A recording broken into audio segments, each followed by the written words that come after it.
Plant growth development के chapter में हम लोगों ने अभी तक ग्रोथ वाला पार्ट पूरा किया था। आज हम स्टार्ट करेंगे डेवलपमेंट वाला पार्ट प्लांट्स में।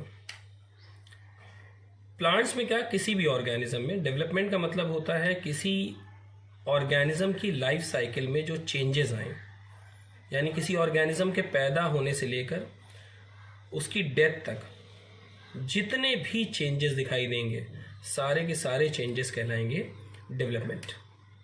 अब क्योंकि हम लोग बात कर रहे हैं प्लांट्स में डेवलपमेंट की, तो इसका मतलब ये है कि जब हम प्लांट की डेवलपमेंट की बात कर रहे हैं तो इसका मतलब प्लांट की लाइफ साइकिल में सारे चेंजेस कहलाएंगे डेवलपमेंट इन प्लांट्स, यानी प्लांट की बर्थ से लेकर उसकी डेथ तक। अब प्लांट में बर्थ का मतलब होता है सीड जर्मिनेशन, यानी जिस समय सीड जर्मिनेट करेगा प्लांट की बर्थ उसी समय की मानी जाती है। यानी प्लांट में सीड जर्मिनेशन से लेकर प्लांट की डेथ तक जितने चेंजेस आएंगे, जितने भी चेंजेस, सारे के सारे कहलाएंगे डेवलपमेंट इन प्लांट्स। अब सीड जर्मिनेशन से लेकर डेथ तक के बीच की कहानी में कई फेजेस आएंगे जो हम लोग लाइफ स्पैन में पढ़ चुके हैं। दैट इज जुवेनाइल फेज, इसके बाद इसमें आएगा मैच्योरिटी फेज, इसके बाद इसमें आएगा सेनेसेंट फेज।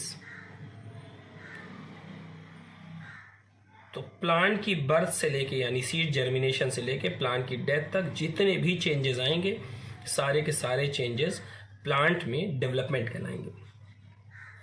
अब जब हम कह रहे हैं कि प्लांट में सीड जर्मिनेशन से लेके डेथ तक सारे के सारे चेंजेस डेवलपमेंट कहलाएंगे, तो ये भी ज़रूरी है कि प्लांट में डेवलपमेंट का मतलब हो गया कि अल्टीमेटली प्लांट में जितना ग्रोथ हुई और प्लांट में जितना डिफरेंशिएशन हुआ, ये सब का सब किस में आ जाएगा, कहते हैं डेवलपमेंट में। तो प्लांट डेवलपमेंट में प्लांट ग्रोथ आती है और प्लांट का डिफरेंशिएशन आता है। हम ग्रोथ भी पढ़ चुके हैं, डिफरेंशिएशन भी पढ़ चुके हैं। प्लांट में ग्रोथ और डिफरेंशिएशन मिला के कहलाती है प्लांट का डेवलपमेंट। अब यहाँ पर हम लोग प्लांट के डेवलपमेंट में एक एग्जाम्पल लेके चलेंगे। मान लेते हैं किसी प्लांट का सीड जर्मिनेट किया, और सीड जब जर्मिनेट किया तो सीड जर्मिनेशन के बाद बन गया सीडलिंग।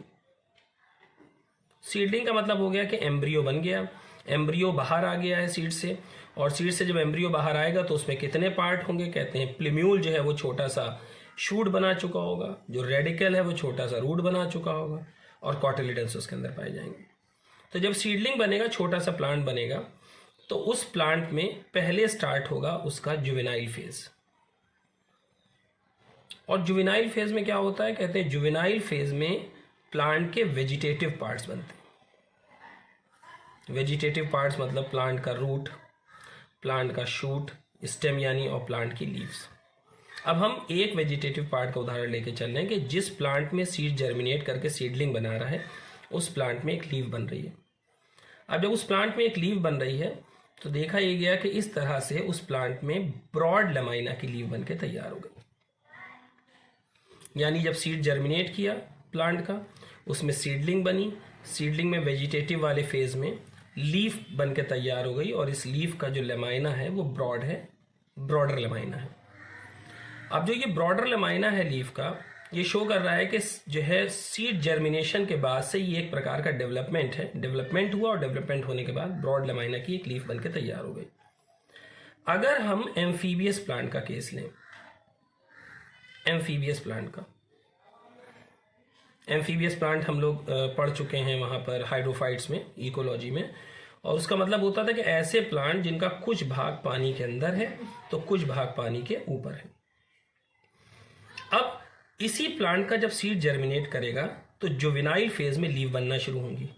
यहाँ पर जब जुवेनाइल फेज में लीव बनेगी तो प्लांट के उस पार्ट पर जो पार्ट पानी के बाहर है वहां तो ऐसी लीव बनेगी जिसका लमाइना ब्रॉड होगा, और प्लांट के उस पार्ट पर जो पार्ट पानी के अंदर है उसमें ऐसी लीव्स बनेंगी जिसका लमाइना डाइसेक्टेड होगा, कटा हुआ होगा। ये कटा हुआ लमाइना इसलिए होगा क्योंकि पानी के अंदर जो पार्ट होगा वो वाटर करंट का फेस करेगा। जब वाटर करंट पास होगा तो अगर लमाइना ब्रॉड हुआ तो लमाइना उस वाटर करंट के द्वारा डैमेज हो जाएगा, फट जाएगा। तो यहाँ पर पहले से ही लमाइना डाइसेक्टेड होगा ताकि वाटर करंट द्वारा लीफ लमाइना को काफ़ी डैमेज ना हो पाए। यानी एक ही प्लांट में डेवलपमेंट के दौरान दो प्रकार की लीफ बन के तैयार हुई। कहते हैं प्लांट अपने डेवलपमेंट के दौरान एनवायरनमेंट को देखते हुए चेंजेस ले आया। यानी प्लांट ने ऐसे एनवायरनमेंट में ब्रॉड लमाइना की लीफ बनाई जहां पानी नहीं है, और ऐसे एनवायरनमेंट में डाइसेक्टेड लीफ बनाई जहां पर पानी है। यानी एनवायरनमेंट में परिवर्तन के कारण प्लांट ने अपने डेवलपमेंट में चेंज कर लिया। ये जो चेंज प्लांट ने अपने डेवलपमेंट में किया है विद रिस्पेक्ट टू एनवायरनमेंट, इसी को कहा जाता है प्लास्टिसिटी। तो प्लास्टिसिटी का मतलब होता है ability to change with respect to environment और with respect to different phases of life cycle. तो प्लास्टिसिटी दो कारण हो सकती है, यानी जो एबिलिटी है चेंज करने की, ये दो कारण हो सकती है। या तो ये एनवायरनमेंट की वजह से होगी, जैसा हम एम्फीबियस प्लांट में बता रहे हैं, या ये दूसरा तरीका ये होगा कि ये होगी with respect to different phases of life cycle. Different phases of life cycle के डिफरेंट फेजेस की वजह से होगी। और एक प्लांट में दो प्रकार की लीफ का होना कहलाता है हेट्रोफिली। ये टर्म भी हम लोग इको में डिस्कस कर चुके हैं। यहां पर जो हेट्रोफिली है वो यानी जो प्लास्टिसिटी का एक फॉर्म है, दैट इज हेट्रोफिली। ये दो तरह से आ सकता है, एक तो एनवायरनमेंट में चेंज के कारण जो एम्फीबियस प्लांट में दिख रहा है, और एक लाइफ साइकिल के डिफरेंट फेजेस के कारण। अगर एनवायरनमेंट में चेंज के कारण हेट्रोफिली आ रही है तो इसे कहेंगे एनवायरमेंटल हेट्रोफिली।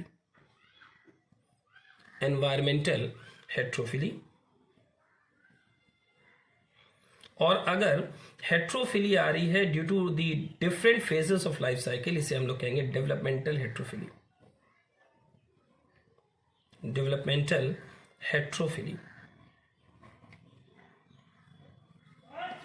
तो दो तरह की हेट्रोफिली यहां पर दिखाई देंगी, एक डेवलपमेंटल हेट्रोफिली और दूसरी हेट्रोफिली है यहां पर एनवायरमेंटल हेट्रोफिली।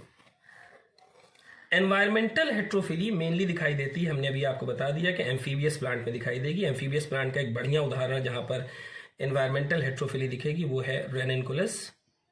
ये एनसीईआरटी का एग्जाम्पल है। रेननकुलस, जिसको हम हिंदी में जलकुंभी कहते हैं, और इसको कॉमनली कहा जाता है बटरकप।